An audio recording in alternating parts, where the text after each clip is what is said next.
Welcome to Real World Employment Law, where we discuss real-world issues impacting businesses and companies. I'm Leonard. I'm managing partner here at Berenzweig, Leonard, and I also head up the employment law practice. And I'm Seth Berenzweig. I'm also the co-managing partner of our law firm here, and we're in our beautiful studio here in Tysons, Virginia. And Declan, how you doing today? Doing well. It's been a while since we've got into the studio here. We took a little bit of break. Apparently work gets in the way sometimes. I hate when that happens. But listen, we got a great one today. We're talking about Amazon, and I hope Amazon is not a victim today because Amazon's the best.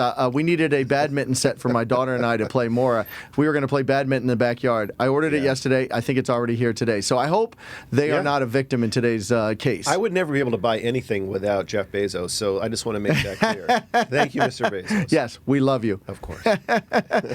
So why are we talking about Amazon? We hear about it all in the news related to this recent union election in Alabama. Right. Tell us why this made the news and why it was so newsworthy. Sure. So what's interesting about Amazon is that it got all the big press for all the wrong reasons.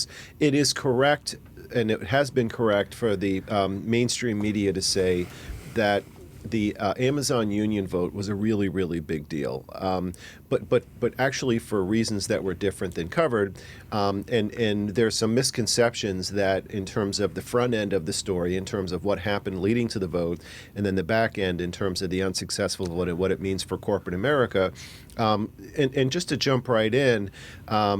One of the misperceptions of how these votes work and why this case is such a big deal to corporate America is that the vote that was covered in the mainstream media was the last vote. And what I mean by that is that there's a series of different things that happen for a workforce to potentially unionize.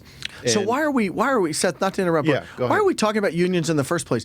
Unions for the last couple of decades have been in the decline. At one point in the 1950s, when we were much more of a factory-based economy, I think a third of the workforce was unionized, and now in the private sector, I think it's like 6% of the workforce. So why now? Why Amazon? Like what's the reason for unions trying to make a comeback here? So in the new economy, and especially as it relates to companies that can be considered in the group of big tech, there are large distribution centers that do all of the magic behind the scenes so that we can get our mittens or our badminton sets or whatever it is. Very important. And we can't live without it.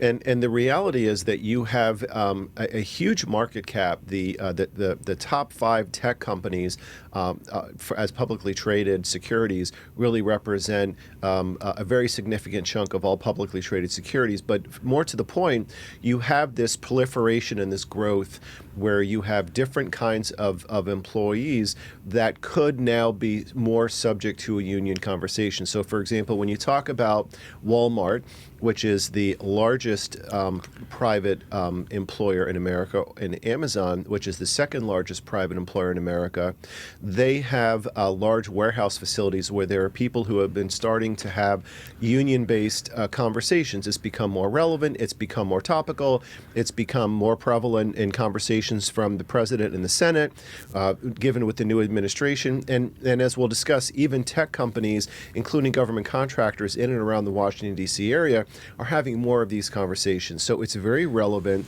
There is a potential resurgence of unions, and that's why the Amazon case had such a big flash in the news. So you hear about things in the workplace and Amazon and some of these other places, workforce conditions. You know, one of the ones that's made the rounds in the news is the drivers having to, pee in bottles. I'm looking at Todd, our producer over there. Yeah. Stuff he used to do in college road trips. I mean, it wasn't, he was, you might have been unionized back then too, but that was a different issue. Under the curve. And so that's what's drawing the union in, saying, listen, we here, this place is ripe. The conditions there, this place is ripe for us coming in and forming a union. Exactly. It was fertile ground for this kind of a dispute. And one of the misperceptions was that there was a vote that occurred recently, and it didn't work, so therefore the issue came and passed.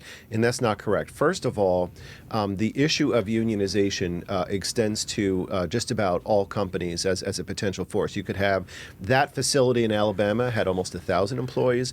You can have a unit that seeks representation as a bargaining unit with less than 10 employees. Do you need to have like this formal union? We've heard about, the Teamsters union and everything. Right. Do you have to associate when you're forming a union with some well-established national organization? Yeah, that's a great question. You would think the answer is yes, but the answer is no. We've been involved in multiple cases where the employees decided that they wanted to unionize, and they just went ahead and they just formed their own union, and they just propped it up, they formed it, and then they went ahead and they instituted the initial vote.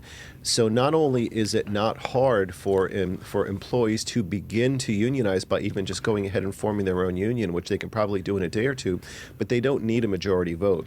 All they have to do is to be able to demonstrate to the NLRB that they have 30% approved interest in the potential bargaining unit for the NLRB to grab onto the case and then go forward with the formal voting process. So again, it is a much more prevalent, much easier way for that door to slam open, and I just don't think that the story was conveyed that way, and that owners, companies, and executives wouldn't have perceived that based upon how this was reported.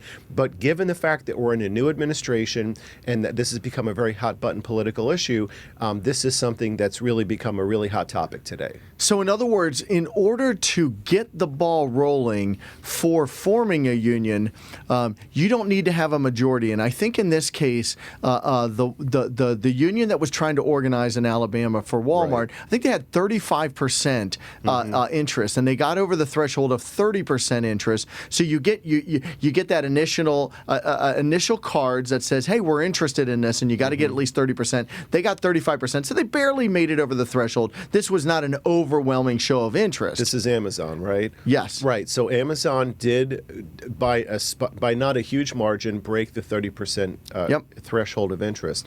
Interestingly, when they then took the final vote, that vote has got to be by a bare majority, 50% plus one person.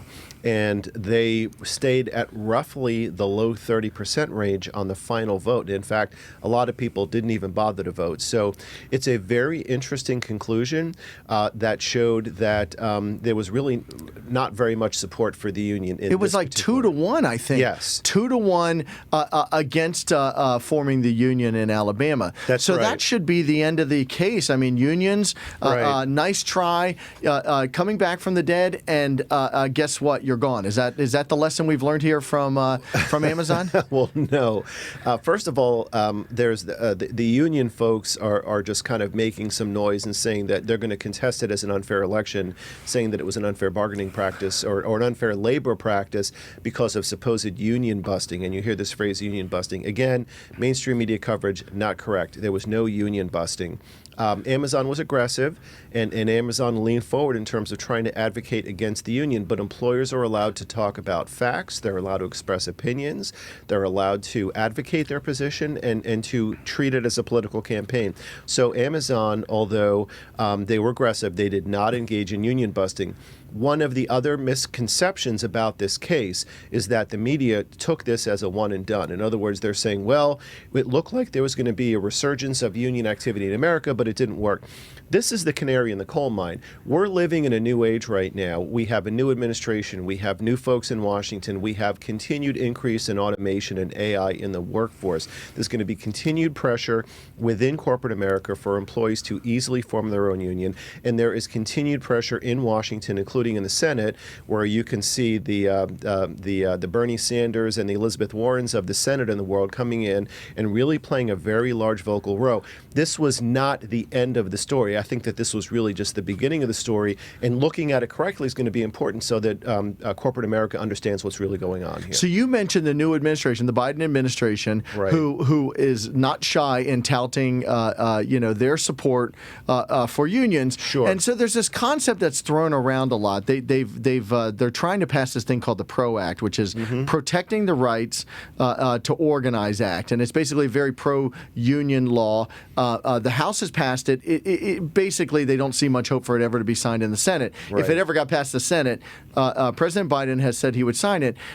They use this concept of right to work laws. What is right to work laws? Because I hear that thrown around a lot in the employment context. Right. So if you're in a right to work state, that means that you don't have to be a member of a union in order to be able to continue to be a member of the workforce.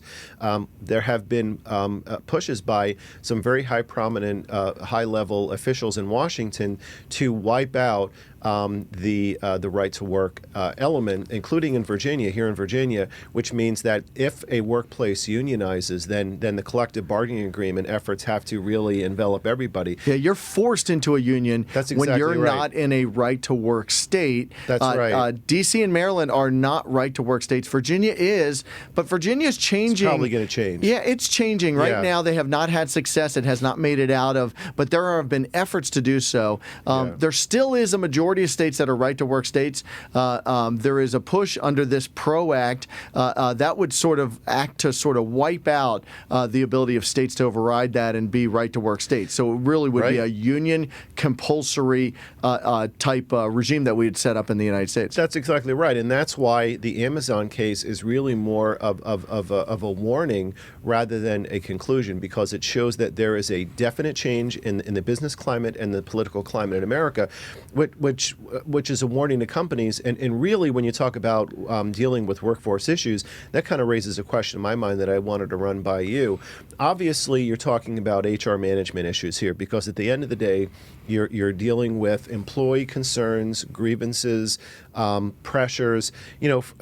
We can talk about it from a basic labor standpoint, and I think that this is going to be a story that's staying with us. But what are the takeaways from an HR and an employment context? These things, when you hear these in the news, I mean, you can look at them and say, well, we're not Amazon. We're just a small company here. We're a small government contractor. We're a small Right. commercial company. Everyone really does have to pay attention to this. And what it really shows when we're talking to our clients is you've got to have consistent engagement with your workforce. You cannot treat that as sort of a transactional relationship. You've got to have consistent engagement. You cannot assume that if there's silence from the workforce, that means that there's peace in the workplace. I mean, because that's not always the case. You really want to make sure that you not only are aware of the conversation, but that you're a part of the conversation. There's got to be that collaboration. There's got to be purposeful engagement with your workforce. You've got to have a situation where when there is a problem, you have to take decisive action. This whole notion of kicking the can down the road, delaying personnel action that you perhaps should have taken it's hard sometimes to do so. Right. But this type of thing does show, because once a workplace becomes unionized, it is harder to get rid of somebody, a problematic employee. And Right. so really what it is you need to not delay these personnel actions. You've got to have your HR just really with the ear to the ground and really a part of the conversation. And if it is something that you're just reacting to once you find out that there might be some discussion about union, sometimes it becomes too late to have that true conversation in a Right. credible way. Yeah, being effective and being efficient is key here, because anybody can form a union. Anybody could just go out, form a union, and scoop up a 30% initial vote. Next thing you know, you get a notice from the NLRB, and you're like, wait a minute, I'm a small government contractor. I'm not Amazon. I'm not Jeff Bezos. When I went home tonight, I didn't walk into a 100,000 square foot house, which would be nice. I'd like that too. But anybody can just virtually anyone can form a union and start this process with an easy 30% vote. Let me ask you this, from your perspective. The Alabama vote is done, and regardless of whether the union tries to fight it, I think they're going to lose anyway. But where do you see the trend? Let's just close this out by talking about the future. With the new administration, and then with this being a very high-level topic, in the news and social media. Where do you see this headed in the future? I do think that we'll see more attempts at unionization around the United States. I think we'll see them in industries that have not traditionally been the targets of unionization, and in fact, in my personal opinion, areas where unions probably are not the best fit. We're not here today saying unions are all bad. There has certainly in history been a place for them. Most of our corporate clients, though, believe that they can run their operations most effectively when they have a direct report, a direct connection to the employees, where they're not working through some organization or some group of employees who are now taking that power away, and you can no longer have those direct conversations. So it's not all bad. It's just that it really is not the most effective way, and I think that's what most of our corporate clients are finding right now. Yeah, our position is not unions are bad. What we have done in the relationship with our corporate clients is to really examine the question, which management usually takes the position that is a new artificial bureaucratic structure of a union interposed between the employer and the employees the most direct and efficient way to be able to manage the terms and conditions and benefits of employment. And there's an argument by many in management on a case-by-case basis that the answer to that is no. One of the closing points that I will note is to kind of go full circle back to something that you mentioned before. I think at the end of the day, this also drills back into a core HR and workforce management issue. You've got to sit down and you've got to have all hands meetings, get in there and then talk to your employees. Don't get wrapped around robotic processes. Don't say, do this, sign that, wait for this. Just go in, roll up your sleeves, promote strong employees, address underperforming employees, because the more that you create delay and ambiguity, that is a recipe to pollinate the potential for problematic members of the workforce to come in and then start to create their own union. Yeah, no, I think that's a great point. So I think we both agree kind of what happened with Amazon, not the death knell, perhaps maybe just the opening salvo. Certainly for the next 4 years of the Biden administration, we'll see where it goes from there. But the political winds are in favor of unions, and so companies cannot, sort of bury their head in the sand. They've got to be aware that this sits out there. And I think ultimately it will be a good thing to spur them into sort of a more purposeful engagement with the workplace. Look, we all need a kick in the butt sometimes, and I think sometimes this is what happens. On the HR side, I think that's what's going to happen. It's going to be a more purposeful engagement. Absolutely. Great discussion. Very important topic. Never thought we'd be talking in 2021 about unions, being relevant again. So great topic, Seth. And enjoyed the discussion. And thank you, everybody, for joining us for this edition of Real World Employment Law.